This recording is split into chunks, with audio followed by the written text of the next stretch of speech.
동방의 에덴이라는 제목으로 오늘 말씀 나누도록 하겠습니다.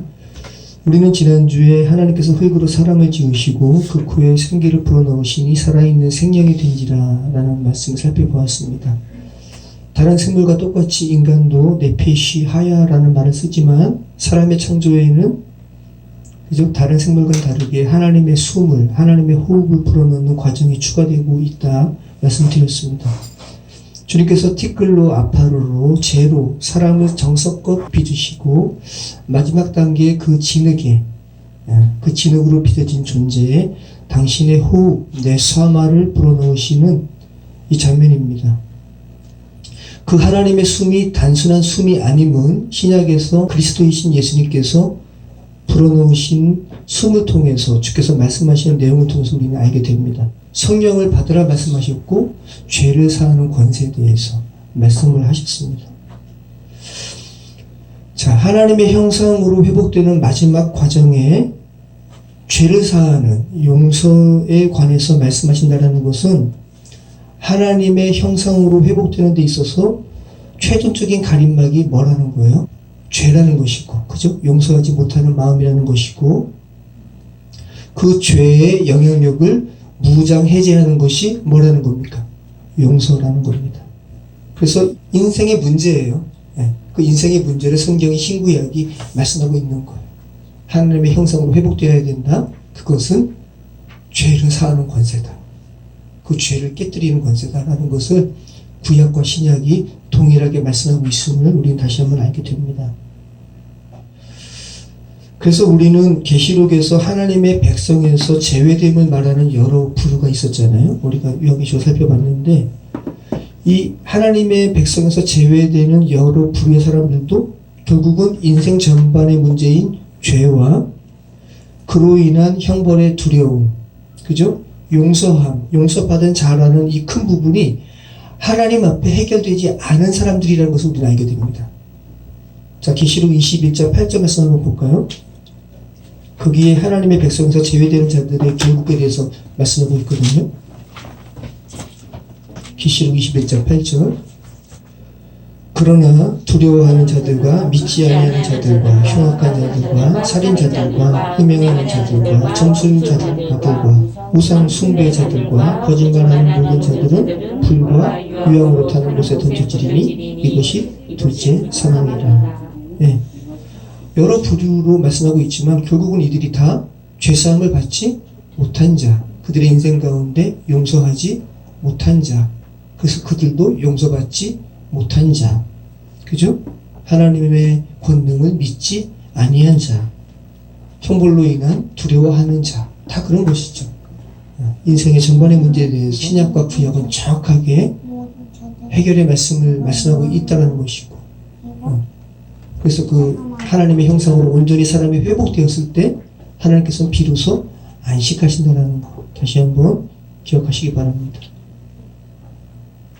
그래서 죄를 사하는 권세는 간혹 우리가 이렇게 연상하는 누구의 죄사함을 받을지어다 라고 이렇게 외치는 퍼포먼스 같은 것이 아니라 죄를 사하는 권세는 정작 자신의 절대적인 죽음을 기반으로 하는 것이기 때문에 울음이 터져 나오는 거예요. 이게 쉬운 부분이 아니기 때문에 하나님의 은혜 가운데서 죄를 사하는 그 용서의 능력이 나오는 것이기 때문에 먼저 자기가 죽는 거잖아요. 그리고 그 죄의 크기는 절대적으로 자기만 압니다. 하나님과 자기만 압니다. 그러하기에 그 죄를 사하는 능력의 권세가 어떠한지 얼마나 큰 것인지를 본인이 고백하는 거예요. 예수님께서는 용서라는 것이 그렇게 가시적이고 외적인 어떤 신적인 능력으로 말씀하지 아니하시고 죄로 인한 아픔을 고스란히 안고 있는 각 영혼의 개인적인 문제라는 것을 정확하게 말씀하시는 거예요. 그래서 너 안에 그리스도의 숨이 있느냐? 너는 용서할 수 있는 능력이 너 안에 지금 있다 라고 지금 말씀하시고 권면하시는 것이죠. 자, 우리 8절 말씀을 우리 같이 읽겠습니다. 여호와 하나님이 동방의 에덴에 동산을 창설하시고 그 지으신 사람을 거기 두시니라. 네. 오늘은 에덴 동산과 또 동산 중앙의 생명나무와 선악을 알게 하는 나무에 대해서 살펴보도록 하겠습니다. 선악을 알게 하는 나무에 대해서는 계속해서 이제 말씀을 드릴 것입니다. 자, 우리는 성경을 읽으면서 물리적인 실제라는 틀로 그 틀에 매여서 성경을 보시면 안 된다라는 것 우리가 누차 말씀을 드렸습니다. 우리 인간은 시간과 공간 안에 놓인 존재이기 때문에 눈에 보이고 우리 손에 만져지는 시공간의 실제를 뛰어넘는 것이 너무 어렵습니다. 그래서 성경 말씀을 읽더라도 우리가 물질적인 것, 눈에 보이는 것, 또 우리 손으로 만지는 것을 연상할 수 있는 부분으로 언급이 되면 먼저 그 물리적인 실제에 우리가 마음을 뺏길 수밖에 없어요. 그죠? 오늘 말씀도 에덴 동산에서부터 흘러나오는 4개의 강 중 유프라테스라는 강과 또 히데겔, 헬라어로는 티그리스 강이죠. 지금 지구상에 실제 그 이름이 있는 강의 이름이 등장하고 있기 때문에 이 2개 강이 실제 있었네. 그럼 에덴이라는 곳도 실제 존재하는 것이었구나라는 물리적인 공간으로 먼저 접근하려고 하는데 그렇게 되면 성경이 말씀하시는 바를 여러분이 또 오해할 수밖에 없는 거예요. 또 순금이 나오죠. 베델리엄, 호마노라는 보석류가 나오니까 더더욱 이 에덴 동산을 물리적인 것으로 실제했던 그런 동산으로 그렇게 그러니까 잘못 해석하려는 그러한 것으로 여러분이 끌려갈 수밖에 없는데 여러분이 계속해서 성경은 물리적인 것을 먼저 말씀하신 것이 아니라는 것을 계속 생각하시기 바랍니다. 우리가 이제껏 살펴보았던 창조기사가 물리적인 창조의 실제성을 언급하는 것이 우선이 아니라 그저 한 영혼 한 영혼의 죄로 인해 죽은 영혼을 살리시는 구원의 기사임을 우리가 살펴봤죠. 에덴 동산의 기사도 마찬가지라는 겁니다. 여러분 보세요. 지금도 물리적인 에덴 동산이 어디 있을까 이렇게 찾는 이들이 있거든요. 근데 보세요. 물리적인 에덴 동산을 발견하는 것과 그 사람의 개인적인 구원과 무슨 상관이 있어요? 전혀 상관없어. 자, 지금 창세기 기자가 에덴을 설명하는 데 있어서 뭐라고 이야기하고 있어요? 동방의 에덴. 네. 동방이라고 번역하고 있습니다. 이 동방으로 번역된 이 케드마 혹은 케덴이라고 불려지는 이 히브리어 단어는 동쪽이라는 의미가 있어요. 네. 그리고 또 앞선이라는 의미도 있습니다. 무엇보다도 앞선. 시간적으로 오래됨, 영구함, 고대에, 태초에 이런 의미가 있습니다. 그래서 잠언 8장 22절에 한번 찾아볼까요? 잠언 8장 22절. 자, 같이 읽겠습니다. 여호와께서 그 조화의 시작 곧 태초에 일하시기 전에 나를 가지셨으며. 네, 여기서 이 태초는 베레시트가 아니라 레시트가 아니라 케드마예요. 네. 그러니까 태초로도 번역이 되는 단어가 케드마, 동방, 동쪽이라는 의미의 케드마라는 단어입니다. 그리고 이 케드마는 또 어떨 때 사용되냐 하면 하나님을 떠나 죄로 인해서 하나님을 떠난 인류를 가리킬 때 이 동쪽이 또 언급이 돼요. 자, 앞으로 살펴보겠지만 창세기 3장에서 선악을 알게 하는 나무의 과실을 하나님께서 먹지 말라고 그랬는데 뱀의 유혹으로 말미암아 먹게 되었죠. 타락했습니다. 그래서 하나님께서 그 죄로 인해서 죽은 아담과 하와를 그죠? 에덴 동산에서 쫓아내시죠. 에덴의 동편으로 가는 거예요. 네, 에덴의 동편입니다. 그래서 그들이 다시 죄 가운데 그대로 생명나무의 실과까지 먹으면 안 되기 때문에 그룹들과 두루 도는 화영검으로 그 문을 지키시죠? 에덴의 동편에서 지키시는 거예요. 그러니까 물리적인 동쪽이라는 의미가 아니라 말씀하는 바가 있다는 거죠. 죄로 인해서 죽은 인간들이 거하는 곳, 동쪽, 동방, 그렇게 표현되고 있다는 거예요.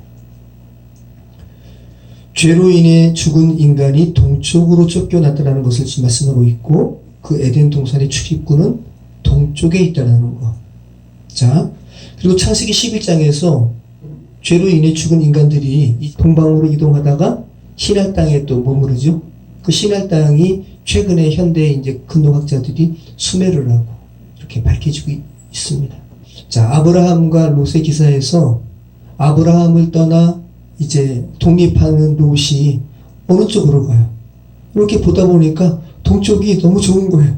동쪽으로 가요. 동쪽으로 가다가 어디에 머무르게 돼요? 어디까지 이제 가게 되는 거예요? 소돔까지. 그러니까 계속 말씀하는 바가 있습니다. 동쪽 케드마가 인류에 대해서 무엇이라 말씀하시는지. 자, 그래서 성막에서 죄인들이 들어오는 문이 무슨 문이에요? 동문이에요. 성막에 문 하나밖에 없어요. 동문이에요. 자, 에덴 동산의 출입구가 동쪽에 있는 것과도 맥락을 같이 하죠.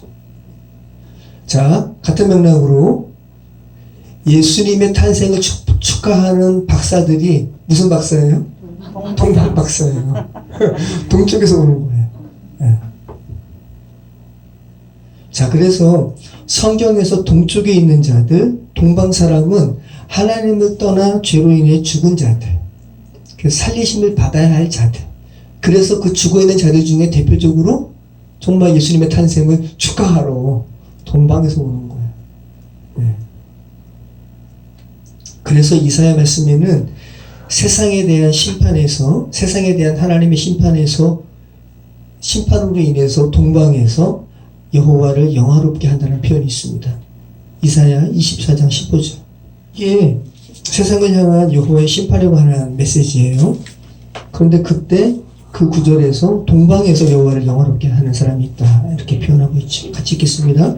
그러므로 너희가 동방에서 여호와를 영화롭게 하면 바다 모든 섬에서 이스라엘의 하나님 여호와의 이름을 영화롭게 할 것이다. 죄로 인해 죽은 자들 중에서 하나님의 은혜로 살리심을 받은 자들이 이제 여호와의 이름을, 그전에는 여호와의 이름을 영화롭게 안 했던 이들이 여호와의 이름을 영화롭게 하는데, 뭐 이들이 물리적으로 동쪽에만 있겠어요? 그죠? 서양 사람 중에서도 죄로 인해 죽은 사람들이 있잖아요. 네. 그런데 대표적으로 동방에서 여호와의 이름을 영화롭게 할 것이며 라고 표현하고 있다는 거죠. 자, 그러면 계속 같이 가는 거예요. 에스겔서에서 성전 문지방에서 발원한 물이, 성전에서 발원한 물이 흐르죠. 그죠?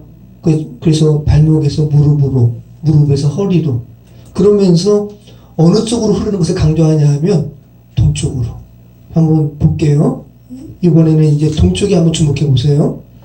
에스겔 47장 1절로 8절입니다. 이 말씀은 뭐 계속해서 많이 나눴기 때문에 의미는 다 아시고, 자, 이제 어느 방향을 이렇게 강조하는지 한번 보세요. 그가 나를 데리고 성전문에 이르시니 성전의 앞면이 어느 쪽을 향하였는데? 동쪽을 향하였는데 그 문지방 밑에서 물이 나와 동쪽으로 흐르다가 성전 오른쪽 제단 남쪽으로 흘러내리더라. 그가 또 나를 데리고 북문으로 나가서 바깥길로 꺾여 동쪽을 향한 바깥문에 이르시기로 본즉 물이 그 오른쪽으로 스며 나오더라. 그 사람이 손에 줄을 잡고 동쪽으로 나아가며 천척을 측량한 후에 내게 그 물을 건너게 하시니 물이 발목에 오르더니 다시 천척을 측량하고 내게 물을 건너게 하시니 물이 무릎에 오르고 다시 천척을 측량하고 내게 물을 건너게 하시니 물이 허리에 오르고 다시 천척을 측량하시니 물이 내가 건너지 못할 강이 된지라. 그 물이 가득하여 헤엄칠 만한 물이요 사람이 능히 건너지 못할 강이더라. 그가 내게 이르시되 인자야 내가 이것을 보았느냐 하시고 나를 인도하여 강가로 돌아가게 하시기로 내가 돌아가니 강 좌우편에 나무가 심이 많더라. 그가 내게 이르시되 이 물이 동쪽으로 향하여 흘러 아라바로 내려가서 바다에 이르리니 이 흘러내리는 물로 그 바다의 물이 되살아나리라. 그죠? 동쪽에서 성전에서 발원한 물이 흘러가게 될 거야. 그리고 그 죽은 물이 어떻게 될 거야? 되살아나게 될 거야. 네. 자, 그러면 에덴 동산을 가리켜서 창세기 기자가 서술하는 동방의 에덴이라고 기술한 창세기 기자의 서술에서 우리는 동방의 에덴, 케드맘, 이 케드맘이 아까 케드맘에 어떤 의미가 있다고 했어요? 영원한, 영속적인, 그죠? 영원이라는 의미에서 하나님의 나라를 또 예표한 것이기도 하고, 또 동쪽의 문이라는 의미에서 죄된 인간들이, 그죠? 죄로 인해 죽은 뭇 영혼들이 궁극적으로 들어가야 하는 그 하나님의 나라를 상징하고 있음을 우리가 알게 되죠. 자, 동방, 케드마 우리가 살펴봤습니다. 자, 그러면 동방의 에덴 할 때 이 에덴의 의미는 뭘까요? 히브리어 자체에 에덴이라는 낱말은 없습니다. 그런데 우리는 이 의미를 추측할 수가 있어요. 이 평원, 평야를 의미하는 수메르어의 에덴이라는 말이 있습니다. 수메르어 에덴은 평원을 의미합니다. 평원. 자, 그리고 히브리 어근 중에 에덴은 없는데 아단이 있어요. 아단. 이 즐기다. 즐기다라는 표현은 뭐예요? 자기한테 즐거우니까 즐기는 거예요. 그죠? 기쁨과 관련이 있습니다. 그래서 이 히브리어 성경, 구약 성경을 헬라어로 번역한 septuagint는 이 에덴 동산을 이 히브리어 어근 아단에서 가져왔어요. 그래서 기쁨의 동산으로 번역한 거예요. 에덴, 기쁨의 동산. 그래서 이 기쁨의 동산이니까 뭐예요? 낙원이죠. 그래서 신약에서는 이 에덴을 파라데이소스라는 낙원으로 번역하고 있습니다. 누가복음 23장 43절에서 그죠? 죄로 인해 죽은 두 명의 강도 중에 한 행악자가 예수님께 주여 당신 나라에 임하실 때 나를 기억하소서라고 할 때 정말 모든 죄인들이 고백해야 할 말, 그죠? 주여 나를 기억하여 주십시오. 이 간구 외에는 우리 인간이 예수님께 할 간구가 없는 거예요. 너무 간단한 말이지만 이 간구 못해서 정말 영혼이 죽는 것이거든요. 이렇게 간구할 때 예수님께서 뭐라 그러셨어요? 누가복음 24장 43절 예수께서 이르시되 내가 진실로 내게 이르노니 오늘 내가 나와 함께 낙원에 있으리라 하시니라. 파라데이소스에 있으리라. 네. 구약으로는 너희가 에덴에 있으리라. 자, 그리고 고린도후서 12장 1절로 4절에 또 바울도 환상 중에 삼층천에 간 것을 이야기하면서 낙원에 대해서 이야기하기도 하죠. 고린도후서 12장 1절로 4절 무익하나마 내가 부득불 자랑하노니 주의 환상과 계시를 말하리라. 내가 그리스도 안에 있는 한 사람을 아노니 그는 14년 전에 셋째 하늘에 이끌려간 자라. 그가 몸 안에 있었는지 몸 밖에 있었는지 나는 모르거니와 하나님은 아시느니라. 내가 이런 사람을 아노니 그가 몸 안에 있었는지 몸 밖에 있었는지 나는 모르거니와 하나님은 아시느니라. 그가 낙원으로 이끌려가서 말로 표현할 수 없는 말을 들었으니 사람이 가히 이르지 못할 말이로다. 자, 그죠? 네, 낙원 이야기하죠. 그리고 계시록 2장 7절에 제가 읽어드릴게요. 귀 있는 자는 성령이 교회들에게 하시는 말씀을 들을지어다. 이기는 그에게는 내가 하나님의 낙원에 있는 생명나무의 열매를 주어 먹게 하리라. 이렇게 말씀하시죠. 자, 그래서 이 에덴 동산은 행복의 땅, 축복의 땅으로 또 기쁨의 땅으로 이렇게 풀이되기도 하지만 물된 동산으로 또 풀이되기도 해요. 물된 동산으로 해석되기도 합니다. 우리는 성경을 신구약을 통틀어서 물과 관련된 메시지가 그렇게 많은 계속해서 살펴봤습니다. 그럼 하나님의 동산에 있는 이 에덴의 물은 그죠? 윗물일까요? 아랫물일까요? 윗물이죠. 그죠? 윗물이죠. 하나님의 나라에 있는 물. 그죠? 네. 마시면 안 되는 뱉어야 하는 아랫물이 아니라 마시면 죽게 되는 아랫물이 아니라 반드시 마셔야 하는 그죠? 우리의 배에서부터 솟아나오는 생수, 이 윗물이죠. 인간을 구원하기 위해서 용솟음치는 그런 생동감 있는 물인 것입니다. 그것을 지금 에덴에서 발원하여 네 곳으로 흐르는 네 강의 이름으로 표현하고 있는 거죠. 우리가 요한계시록 나눌 때 잠깐 언급했는데 조금 이따 우리 살펴보도록 하겠습니다. 자, 2장 8절 우리 같이 읽겠습니다. 여호와 하나님이 동방의 에덴의 동산을 창설하시고 그 지으신 사람을 거기 두시니라.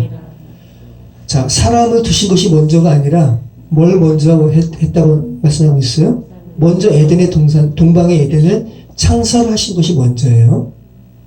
그러니까 사람이 살게끔 주께서 그죠? 아주 단순하게 본다면 먼저 환경을 조성하시고 사람을 두셨어요. 이 나타라는 말이에요. 창설한다라는 말로 번역된 말이 나타라는 히브리어 단어인데 무엇을 심는다라는 의미가 있고요. 무엇을 설립한다라는 의미가 있고, 고정시키고 천막을 친다라는 의미가 있습니다. 네. 어떤 환경을 조성하는 거죠. 그런 의미가 아주 강하죠. 하나님의 나라를 주님께서 세세히 준비하시고 세세히 설립하시는 그런 뉘앙스가 아주 강하죠. 그죠? 밖에 어항이 있습니다. 네. 공장에서 아주 멋지게 만들어진 어항이 아니에요. 네. 제가 직접 유리를 재단해가지고, 재단 주문해가지고 제가 직접 실리콘으로 붙인 어항이에요. 그래서 허접해요. 그리고 그 어항에 뭐라 그러죠? 어항을 넣은 나무로 만든 저것도 김효수 집사님처럼 멋지게 만든 것이 아니라, 저는 목재 모르니까 그냥 손으로 두드려서 이렇게 만든 그런 나무인데 참 허접합니다. 고상하진 않지만, 하지만 저 안에 사는 물고기에게는 최상의 조건으로 제가 만든 거예요. 어항 속에 여러분 물만 그냥 채워서 물고기 집어넣으면 아주 빨리 죽습니다. 하루면 죽습니다. 하루면. 그냥 죽습니다. 물고기가, 그죠? 배설하면 그 배설을 분해하는 박테리아를 넣어줘야 돼요. 그리고 산소, 뽀글뽀글 이렇게 산소 이렇게 요동치는 산소도 넣어줘야 돼요. 물도 갈아줘야 돼요. 때에 맞춰 먹이도 하늘에서 뿌려줘야 돼요. 저 물고기 입장에서는 정말 만나예요. 갑자기 하늘에서 이렇게 물고기 먹이가 떨어지는 거 아니에요? 그죠? 힘들어. 저거 물 관리하는 게 정말 힘들어요. 네. 그런데 물고기 키우는 사람들이 자주 고백해요. 이 블로그라든지 카페에서 물고기 키우는 사람들이, 저 오늘도 부인하고 눈 마주쳤어요. 물고기 어항 바라보다가. 그러니까 부인들은 싫어하는 거예요. 우리 아이 엄마 엄청 싫어하거든요. 많이 갈등도 일으키고. 그런데 물고기 키우는 사람들은 어항을 새로 세팅할 때, 큰 어항을 이렇게 데려와가지고, 이 안에 내가 세팅한 이 어항에 새로운 물고기가 들어올 것을 상상하는 그 즐거움이 굉장히 크다고 이야기해요. 이해가 되시나요? 하나님께서, 그죠? 당신의 형상으로 지음받은 인간들을 두실 것을 상상하시면서 동방의 에덴을 창설하실 때 얼마나 기쁘셨을까? 아주 조금. 여러분은 물고기 싫어하시지만 물고기 키우시는 남편의 한번 그 마음을 생각해 보세요. 아주 조금 유추할 수가 있어요. 이것이 그렇잖아요, 여러분. 여러분이 사랑하는 자녀를 위해서 이제 학교에 이제 공부하는 이제 초등학교 입학하게 되네. 걔 방을 따로 이렇게 꾸며질 때 그 마음이 얼마나 기쁘겠어, 그죠? 수빈이 하나밖에 없으니까 걔 방 꾸며주실 때 기쁘셨죠? 우리 재현이 너무 미안해. 나중에 방 꾸며줄게, 재현아. 그 마음이에요. 네. 아버지의 마음은 에덴의 동산을 창설하실 때 당신의 형상으로 지음받은 인간을 위해서 동산을 이렇게 창설하실 때 그 아버지의 마음은 그 마음입니다. 자, 9절 말씀 같이 읽겠습니다. 여호와 하나님이 그 땅에서 보기에 아름답고 먹기에 좋은 나무가 나게 하시니 동산 가운데에는 생명나무와 선악을 알게 하는 나무도 있더라. 자, 드디어 생명나무와 선악을 알게 하는 나무가 등장하고 있습니다. 그런데 한글 성경에는 번역하고 있지 않은 원문에는 모든이라는 모든 나무, 이 모든 콜, 나무 에츠.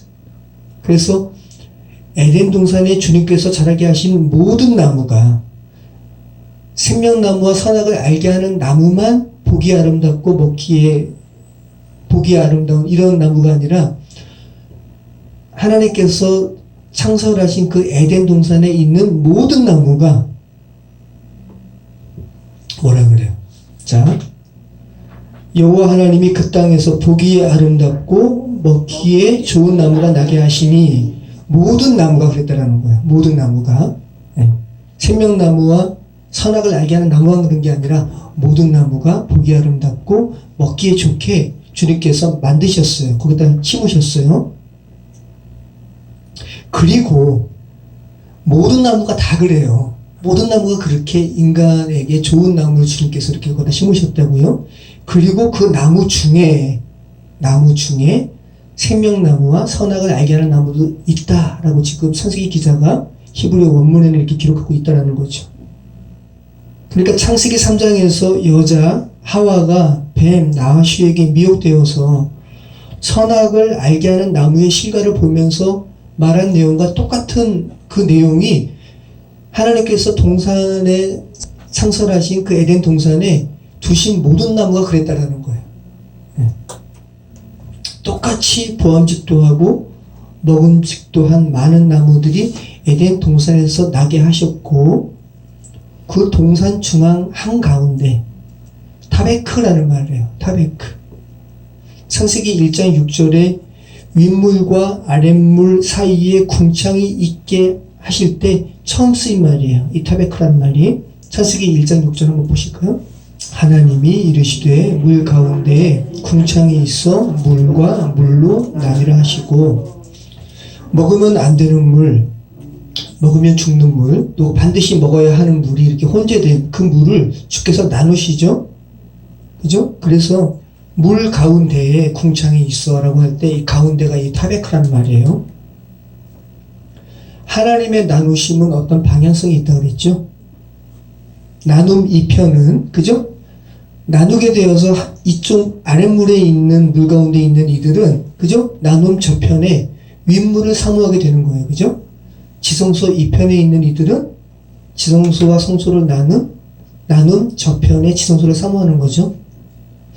어떤 방향성이 있어요. 그러면 에덴 동산에 주님께서 이렇게 창설하신 에덴 동산에 다 먹기에 좋고 다 보암직한 아름다운 나무들을 나게 하셨고, 그리고 그 중에 그죠? 그 타베크 하면서 생명나무와 선악을 알게 하는 나무를 두셨다라는 이 창세기의 기술은 이 문장을 읽는 이들로 하여금 어떤 방향성을 느끼게 하죠. 하나님의 어떤 목적이 있겠구나. 그죠? 나중에 먹지 말라 그러시잖아요. 하나님의 명령을 너희가 지킬 것에 대한, 그죠? 하나님과 인간의 온전한 연합에 대한 방향성을 말씀하시잖아요. 여러분 잘 생각을 하시기 바라요. 지금 어떤 의미인지. 그 말씀은 다음 주에 우리가 나누도록 하겠습니다. 우리 10절 말씀 같이 읽겠습니다. 강이 에덴에서 흘러나와 동산을 적시고 거기서부터 갈라져 내 근원이 되었으니 첫째 이름은 비손이라 금이 있는 하윌라 온 땅을 불렀으며 그 땅의 금은 순금이요 그곳에는 베들레헴과 호마노도 있으며 둘째 강의 이름은 기혼이라 구수 온 땅을 불렀고 셋째 강의 이름은 히데길이라 아수르 동쪽으로 흘렀으며 넷째 강은 유브라데더라. 아멘. 자, 드디어 4개의 강이 나오고 있습니다. 계시록 말씀을 통해서 우리가 또 살펴본 바 있고요. 자, 성경에서 어떤 영혼의 구원과 관련해서 강이 언급됩니다. 그리고 강이 언급되면 함께 강과 함께 나무가 언급이 됩니다. 그런 의미에서 오늘 이 에덴 동산은 하나님 나라의 완성된 또 그런 하나님 나라를 예표하는 그림입니다.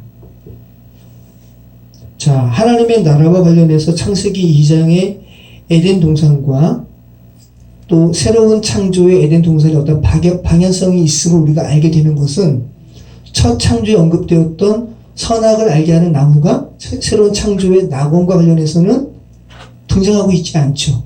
생명나무만 등장하고 있어요. 그죠? 네. 방향성이 있다는 거예요. 자, 그리고 계시록 우리 22장 1절로 우리 5절 말씀을 같이 읽어보겠습니다. 또 그가 수정같이 맑은 생명수의 강을 내게 보이니 하나님과 및 어린 양의 보좌로부터 나와서 길 가운데로 흐르더라. 강 좌우에 생명나무가 있어 12가지 열매를 맺되 달마다 그 열매를 맺고 그 나무 잎사귀들은 만국을 치료하기 위하여 있더라. 다시 저주가 없으며 하나님과 그 어린 양의 보좌가 그 가운데 있으리니 그의 종들이 그를 섬기며 그의 얼굴을 볼 터이요 그의 이름도 그들의 이마에 있으리라. 다시 밤이 없겠고 등불과 햇빛이 쓸데없으니 이는 주 하나님이 그들에게 비추시니라. 그들이 세세토록 왕노릇 하리로다. 네. 새 창조의 낙원, 새 창조의 파라데이소스에는 그죠? 선악을 알게 하는 나무가 없어요. 당연히 없어야 돼요. 죄로 인한 갈등이 없는 곳이기 때문에 생명나무만 있습니다. 자, 강이 에덴에서 흘러나와 동산을 적시고 거기서부터 갈라져 내 근원이 되었으니 첫째 이름은 비손이라 금이 있는 하윌라 온 땅을 둘렀으며 그 땅의 금은 순금이요 그곳에는 베델리온과 호마노도 있으며 둘째 강의 이름은 기온이라 구스 온 땅을 둘렀고 넷째 강의 이름은 히데겔이라 아수르 동쪽으로 흘렀으며 넷째 강은 유브라데더라.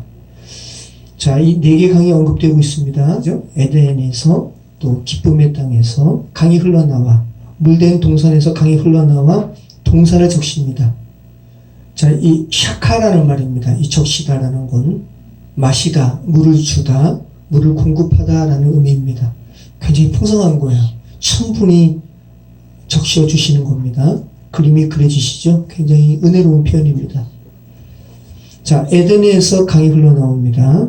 자, 이 표현이 에스겔서에서는 성전 문 지방으로, 요한계시록에서는 어린 양의 보좌로 점진적으로 변하는 거예요. 거기서부터 물이 흘러나오는 거예요. 그죠? 그러니까 에덴에서 강이 흘러나오는 궁극적인 표현은 어린 양의 보좌로부터 이 물이 흘러나오는, 생명수의 물이 흘러나오는 것이죠. 주님께로부터 발원하는 물이 동산을 적시고 그리고 내 근원, 그러니까 세상으로 흘러가는 거예요. 그죠? 네. 동서남북으로 상징되는 온 땅을 향하여 흐릅니다. 자, 동서남북을 향하여 흐르는 네 개의 강은 궁극적으로 죽어있는 뭇 영혼을 향하여 흐르는 강임을 상징적으로 창세기 말씀은 표현하고 있습니다. 자, 서두에 말씀드렸지만 티그리스 강이라는 히데겔 강, 또 현재에도 이름이 같은 유프라테스 강, 유브라데라는 이름으로 인해서 물리적인 비손강과 또 기온강이 현재에는 어떤 강일까 찾는 이들도 있습니다. 근데 넌센스입니다. 그죠? 물리적으로 취하면 성경을 진짜 3000%로 빠지게 되는 겁니다. 네. 지금까지 우리가 살펴본 바 있습니다. 그러면 성경을 읽는 독자들에게 무엇을, 어떤 유익을 끼치기 위해서 이 에덴 동산에서 발원한 네 강에 대해서 이렇게 이름을 열거하고 있을까요? 이 강의 이름의 의미를 내가 좀 살펴서 이 강이 무엇을 말하는지 한번 내가 느껴보라고. 그죠? 자, 그럼 한번 이름의 의미를 한번 살펴볼게요. 첫째 강의 이름이 뭐예요? 비손이죠? 비손의 의미는, 자, 요한계시록 할 때 우리가 살펴봤는데, 외우시는 분. 비손의 의미는 쏟아져 나오는 물, 넘쳐 흐르는 물. 다 성령으로 한번 여러분이 연상시켜 보세요. 여러분 안에 생수의 강이 흘러 넘쳐야 됩니다. 자, 비손의 의미는 뭐라고요? 쏟아져 나오는 물, 넘쳐 흐르는 물. 넘쳐 흘러야 돼요. 그죠? 성령의 은혜가. 자, 두 번째, 기온강의 의미는 그냥 뚫뚫뚫 뽀글뽀글 나오는 게 아니라 용소 숨쳐 나오는 물. 성령께서 이렇게 성령의 강이 용소 숨쳐 나오는 거예요. 여러분, 배에서부터, 속에서부터. 자, 세 번째 강의 히데겔의 의미는, 여러분, 물량이 많으면 어떻게 돼요? 그 유속이 빨라요? 느려요? 빠르죠. 네, 세 번째 강의 히데겔의 의미는 빠름, 급류를 의미하는 거예요. 네, 성령의 은혜의 풍성함을 지금 다 이야기하고 있습니다. 역동적으로 힘차게 흐르는 물의 흐름을 우리가 연상할 수 있는 것이 세 번째 강 히데겔의 의미입니다. 마지막으로 유브라데는 돌진, 솟아남의 의미가 있습니다. 하나같이 이 네 강의 이름의 의미가 다 성령의 풍성함, 성령의 역동적인 모습으로 표현하고 있다는 것. 자, 그리고 유브라데 강의 이름의 의미에는 또 파라와 라바 할 때 파라의 의미가 있어요. 생육하고 번성하라 할 때 파라라는 의미가 있습니다. 열매 맺는 것과 관련된 그런 의미죠. 자, 여러분, 에덴에서부터 흘러나와 동산을 적셔 나무가 자라게 하고 온 땅을 살리기 위해서 넘쳐 흐르는 물입니다. 이 네 강은 지금 그 강이 여러분 안에 지금 흘러나오고 있어요. 예수님께서는 그 말씀 하시는 것이거든요. 요한복음 7장 37절로 39절. 명절, 이 초막절이에요. 명절 끝날 곧 큰 날에 예수께서 서서 외쳐 이르시되 누구든지 목마르거든 내게로 와서 마시라. 나를 믿는 자는 성경의 이름과 같이 그 배에서 생수의 강이 흘러나오리라 하시니 이는 그를 믿는 자들이 받을 성령을 가리켜 말씀하신 것이라. 네, 이 생수의 강이 뭐라는 거예요? 예수께서 말씀하셨어요. 성령이야. 네. 지난주 하나님의 숨과 관련해서 예수님께서 제자들에게 내뿜으시고, 그죠? 그 숨의 결과가 뭐였어요? 성령을 받으라. 하나님의 영이 죽어있는 뭇 영혼들을 향하여 살리시는 표현을 생명수의 강으로, 또 주님께서 내쉬는 숨으로 표현하고 있음을 알게 됩니다. 자, 이제 보석에 대해서 말씀 나누겠습니다. 창세기 기자는 에덴 동산에서 발원한 강을 설명하면서 금과 베델리엄 또 호마노라는 보석류를 언급하고 있습니다. 자, 에덴에서 발원한 강과 관련한 기사가 뭇 영혼의 구원의 기사라는 것을 여러분 기억하신다면 호마노와 베델리엄과 같은 또 금과 같은 이 귀금속이 물리적인 금속을 말씀하는 것이 아니라는 것을, 물리적인 보석을 말씀하시는 것이 아니라는 것을 여러분이 먼저 또 인지하셔야 되는 거죠. 자, 먼저 금은 지난번에도 말씀드렸는데 금은 어디에서 사용돼요? 성막에서. 법궤 안에 언약판이 있고, 그죠? 십계명이 쓰여진 돌판이 있고 만나 항아리가 있고 아론의 쌍난 지팡이가 있어요. 네. 자, 그 법궤 자체가 조각목으로 만들어져 있습니다. 그리고 그 법궤 뚜껑이 시운자예요. 다 조각목으로 만들어져 있어요. 근데 그 조각목은 광야에서 자라는 볼품없는 나무라고 그랬어요. 근데 그 조각목 위에 뭐가 덮여져 있어요? 금. 여러분이 조각목과 같은 존재예요. 아무 쓸데없는. 조각목은 불에 태우는 것밖에, 불쏘시개밖에 쓰일 데가 없어요. 일부러 그 나무로 그 거룩한 것을 상징하는 성막 안에 있는 기물을 만드신 거예요. 그 조각목은 뭘로 가려요? 금으로. 네. 성경에서 금은 고귀한 분, 예수 그리스도를 의미합니다. 자, 호마노라는 보석은 출애굽기에서 대제사장의 에봇 위, 양 어깨에 걸치는 어깨바지에 호마노라는 보석이 달립니다. 각각 한 보석에 6명씩 두 보석, 그 호마노가 어깨바지에 크게 하나, 둘, 이렇게 두 개가 있고 그 보석 하나하나에 6명씩, 그죠? 야곱의 12아들의 이름, 12지파 이름이 새겨져 있다는 거예요.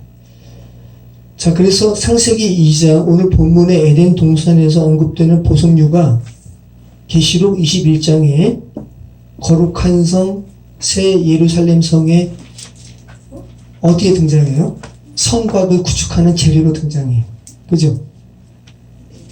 자, 계시록 21장 19절 같이 읽겠습니다. 그 성의 성곽의 기초석은 각색 보석으로 꾸몄는데 첫째 기초석은 벽옥이요, 둘째는 남보석이요, 셋째는 옥수요, 넷째는 녹보석이요, 다섯째는 홍마노요, 여섯째는 홍보석이요, 일곱째는 황옥이요, 여덟째는 노곡이요, 아홉째는 담은옥이요, 열째는 비취옥이요, 11째는 청옥이요, 12째는 자수정이다. 그 12문은 12진주니 각 문마다 한 개의 진주로 되어 있고 성의 길은 맑은 유리 같은 정금이더라. 자, 성곽의 기초석이 이 보석으로 되어 있고 성곽의 기초석에 뭐가 새겨져 있대요? 12사도의 이름이 새겨져 있어요. 자, 계시록 21장 14절 그 앞에 있죠? 그 성의 성곽은 12기초석이 있고 그 위에 어린 양의 12사도의 12이름이 있더라. 자, 구약의 출애굽기에는 그죠? 에봇에 그죠? 어깨바지에 12지파의 이름이 있고 다 교회를 의미하는 거예요. 신약에는 12지파가 아니라 12사도.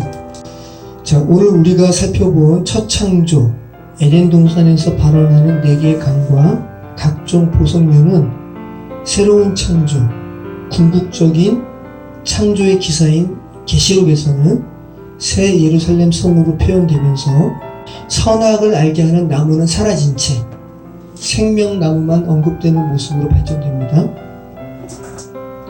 그리고 결정적으로 새 예루살렘 성에 구원받은 백성의 모습에 대해서 요한계시록의 요한이 어떻게 진술하고 있어요?